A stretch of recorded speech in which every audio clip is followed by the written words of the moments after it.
Hey students, for today we are going to discuss the question answers. हमने first question discuss कर लिया था and we have to discuss the rest of the questions. ठीक है? तो let's start बच्चों. जो हमारा second question है that is describe the ritual that each child had to go through. बच्चों जब हम चैप्टर में बात करते हैं तब एक जगह बीच में एक ऐसा इंसिडेंट आता है मीन्स वो रिचुअल आप समझ लो ऐसे कि ऐसी कौन सी प्रथा थी, प्रथा टाइप्स में आप रिचुअल को समझ लो जो सब बच्चों को उसके थ्रू जाना पड़ता था. तो देखते हैं इसका आंसर. ये उस घटना के बारे में है बच्चों जो ऑथर के डैड थे.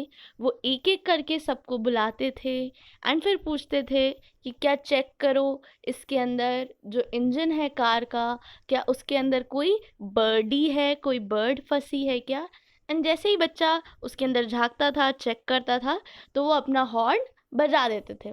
फिर क्या होता था, उस हॉर्न का साउंड आऊगा आऊगा, दैट साउंड इतनी तेज़ बजता था एंड वो बच्चा लड़खड़ा जाता था एंड फिर वो हंसते थे.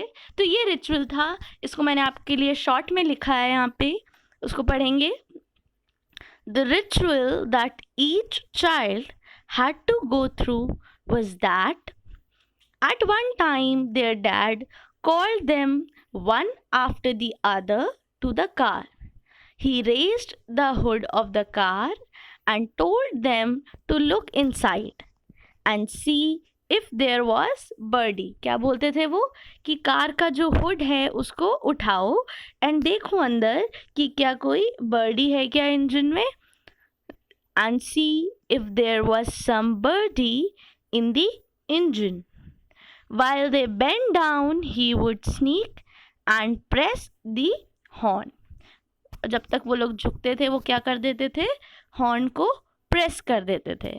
Clear children? आगे चलते हैं.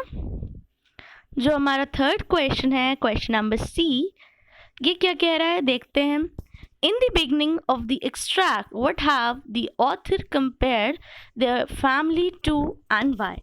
अब बच्चों ये चैप्टर जब हमने रीड करना स्टार्ट किया था, जो इसका फर्स्ट पेज है वहाँ जाइए, वहाँ आप देख सकते हैं कि जो ऑथर है वो अपनी 12 जो ब्रदर्स सिस्टर्स हैं उसके, जो 12 चिल्ड्रन हैं उसके डैड की फैमिली में या उसकी फैमिली में आप कह सकते हो, उनको किससे कंपेयर करता है. तो हमने देखा वो एक सर्कस से कंपेयर करता है. क्यों, वो भी हम देखेंगे रीज़न में हमारे. और उसके रिंग मास्टर अपने फादर को कहता है. क्यों कहता है, क्योंकि उसके फादर जब उनका मन किया करता था तब वो एक विसल बजाते थे और तब क्या होता था, जो भी काम कर रहा होता था उसको वैसा ही छोड़ के तुरंत अपने डैड के पास पहुंचता था. कभी उनको कोई असाइनमेंट करना होता था, कोई अनाउंसमेंट करना होता था, या कभी कोई टॉफ़ीज़ चॉकलेट्स बांटनी होती थी, राइट. तो किससे कंपेयर किया गया है, एक सर्कस से. तो चलिए आंसर्स देखते हैं. In the beginning extract, the author compared, बच्चों पास्ट टेंस आ जाएगा, कंपेयर का compared his family to a circus whose ring master was his father. कौन था रिंग मास्टर, उसके फादर.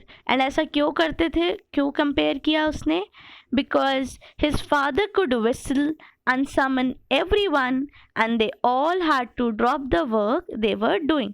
उनको जो भी काम वो कर रहे होते थे वो तुरंत छोड़कर आना पड़ता था. अब नेक्स्ट देखिए, ये फ्रेज़ है there is a time and place for everything. इसका मतलब आपसे पूछा है. बच्चों आपने भी सुना होगा कभी कभार आप गलत टाइम पे मजाक कर देते हो या गलत टाइम पे कुछ कर देते हो, तब आपके पेरेंट्स भी क्या कहते हैं, हर चीज़ का एक वक्त होता है. तो उसी तरीके से हर चीज़ का एक वक्त और एक सही प्लेस होती है. इस फ्रेज़ का भी क्या मतलब है, इस फ्रेज़ का भी यही मतलब है. आपने देखा कि जब उसके फादर बहुत टायर्ड थे और बहुत इरिटेटेड थे, उस वक्त उनकी कार ख़राब हो जाती है, तब वो उस कार के इंजन में कुछ करने चाह रहे होते हैं एंड बिल हॉर्न बजा देता है. इससे क्या होता है, इससे वो बहुत गुस्सा होते हैं.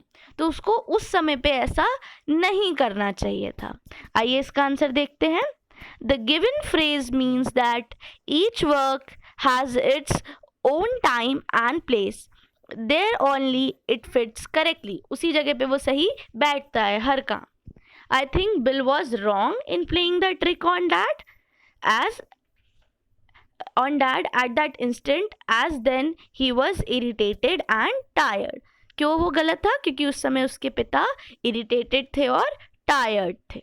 Thank you.